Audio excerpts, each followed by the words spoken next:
या नबी सलाम अलैका, या रसूल सलाम अलैका। या रसूलुल्लाह सल्लल्लाहु तआला अलैहि वसल्लम। हज़रात मोहतरम, पहले जो सवालात आए हैं उनके जवाबात ले लेते हैं, उसके बाद फिर गुफ्तगू शुरू करते हैं मज़ीद। नंबर 1 सवाल ये है कि उल्टा कपड़ा पहनकर नमाज़ पढ़ना कैसा है।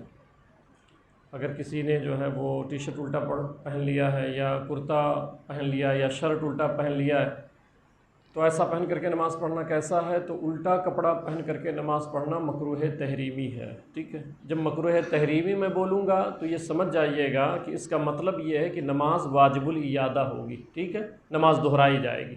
ठीक।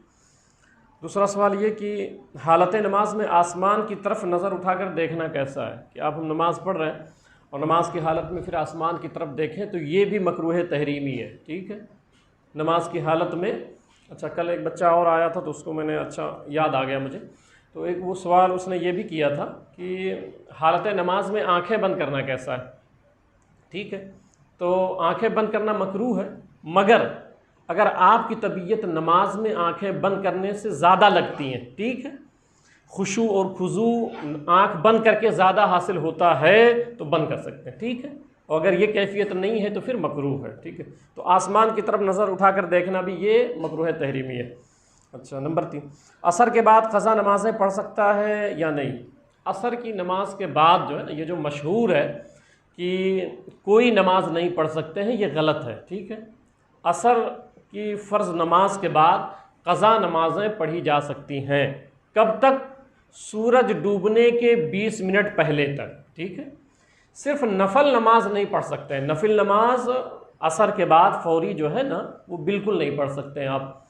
मगर क़ज़ा नमाजें अगर किसी की छूटी हुई हैं तो क़ज़ा नमाजें वो पढ़ना चाहता है तो असर की फ़र्ज़ नमाज के बाद भी वो पढ़ सकता है। कब तक?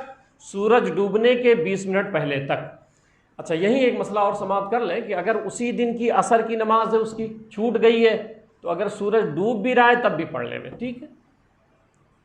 अच्छा, असर की सुन्नत बाद फ़र्ज़ पढ़ सकता है कि नहीं। कल एक मसला मैंने सुन्नत मौक़दा के बारे में बताया था ना, कि अगर आप आ गए और आपने नीयत बांध ली सुन्नत की और 2 रकात हुई थी, उधर जमात खड़ी हो गई, तो आप सुन्नत मौक़दा में 2 रकात पे सलाम फेर दें। ठीक है, ज़ुहर वाली जो सुन्नत है उस पर 2 रकात पे सलाम फेर दें, जमात में शरीक हो जाएं, फ़र्ज़ नमाज पढ़ें, उसके बाद 2 रकात सुन्नत पढ़ें। उसके बाद ये जो सुन्नत आपकी छूटी है ना ज़ुहर की फ़र्ज़ से पहले, इसको 2 रकात सुन्नत के बाद पढ़ लें। ये कल मैंने बताया था, उस पर एक बच्चे ने सवाल किया था कि असर की सुन्नत का क्या करें।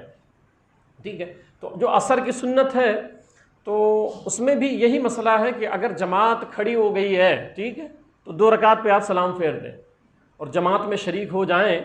अब जब जमात मुकम्मल हो गई उसके बाद ये सुन्नत आपको नहीं पढ़नी है। ठीक है, ये सुन्नत गैर मौक़दा, ये इशा वाली 4 रकात सुन्नत और ये असर वाली, ठीक है, ये गैर मौक़दा है। तो असर से पहले जो सुन्नत छूटी है, 2 रकात पे आपने सलाम फेरा है, तो इसको असर के फ़र्ज़ नमाज के बाद आपको नहीं पढ़नी है। ठीक है, किसी शख्स को मगरिब की 1 ही रकात मिली तो वो कैसे पढ़े।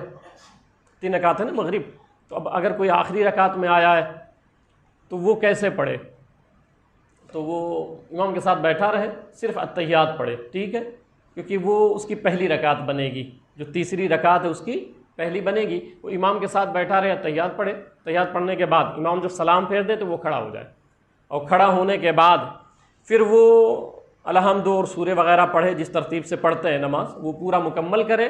उसके बाद वो 1 रकात जो अब खड़ा हुआ है ना पढ़ने के लिए, तो फिर वो रुको और सजदा करे और बैठ जाए। ठीक है, उसको 2 ही रकात पढ़नी है टोटल, एक तो इमाम के साथ मिल चुकी है उसे।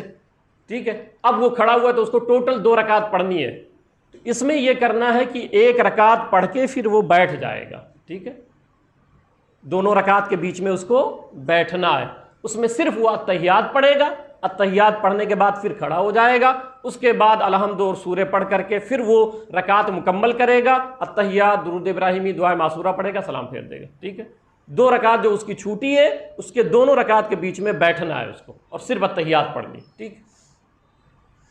अच्छा, मुंह में रंगीन डोरा रखा और थूक निगल लिया तो अब रमज़ान शरीफ के अय्याम चल रहे हैं, तो बहुत सारे बच्चे जो है ना वो उमूमन बच्चे ने उसी हिसाब से सवाल भी किया है, तो होता यह है कि धागा वगैरह ले लेते हैं और वो मुंह में जो है उसको चूसते रहते हैं।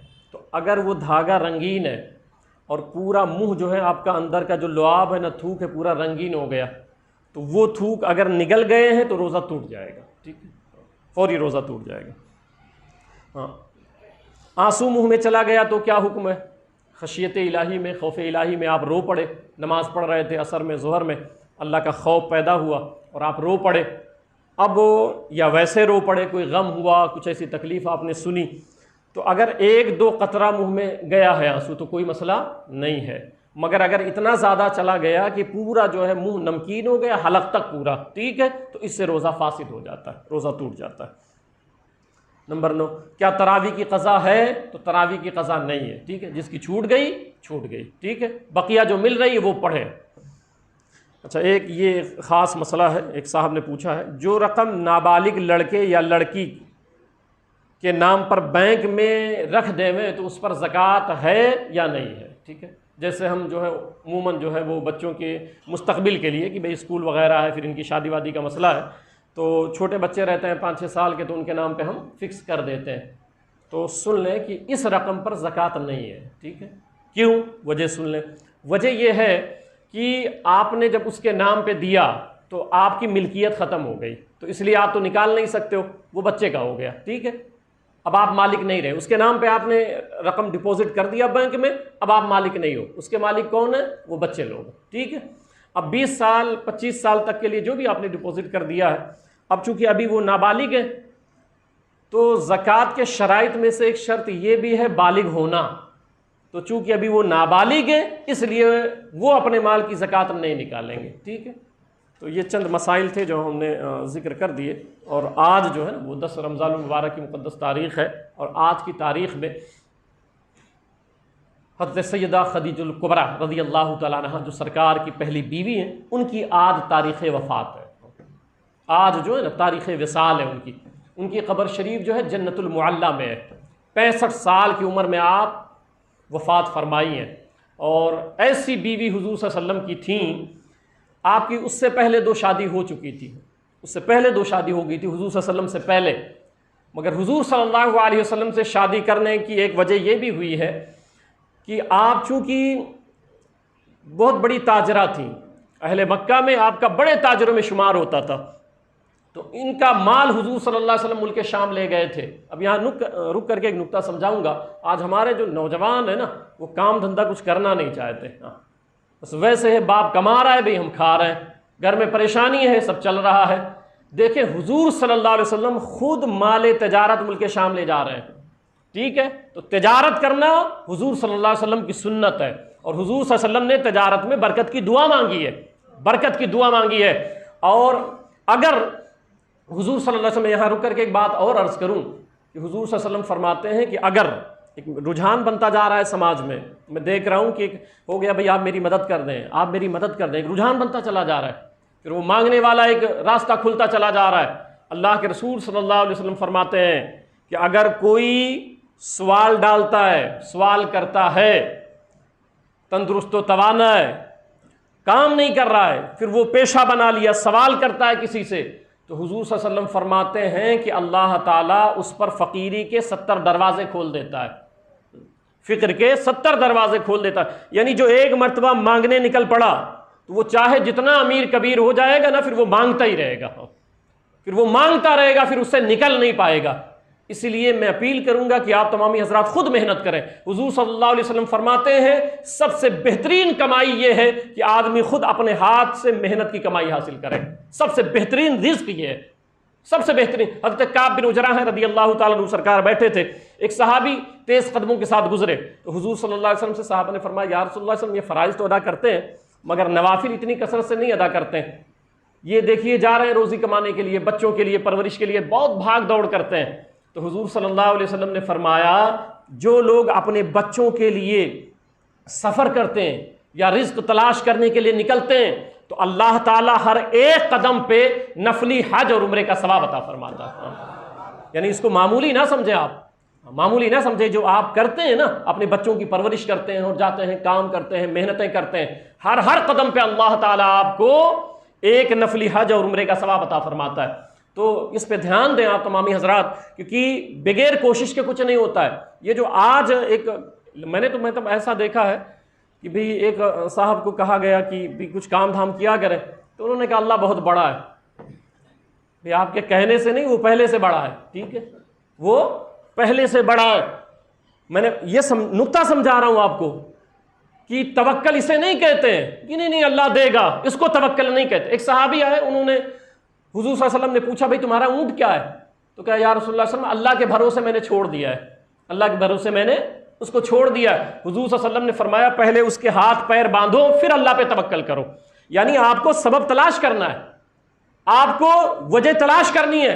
आप ये दुनिया जो है ना, ये दारुल असबाब है, यहां सबब हैं। अब ये सोचें आप कि डायरेक्ट अल्लाह ताला जो है वो आपका छत फाड़ेगा और दे देगा, ऐसा नहीं। आपको कोशिश करनी पड़ेगी। एक बुजुर्ग है, उनको ये मुगालता हो गया, वो गए एक पहाड़ के ऊपर, तो देखा वहां पे एक जानवर है जो बहुत तंदुरुस्त तवाना है। बड़ी हैरानी हुई कि भाई इतने ऊपर और इतना तंदुरुस्त तवाना जानवर।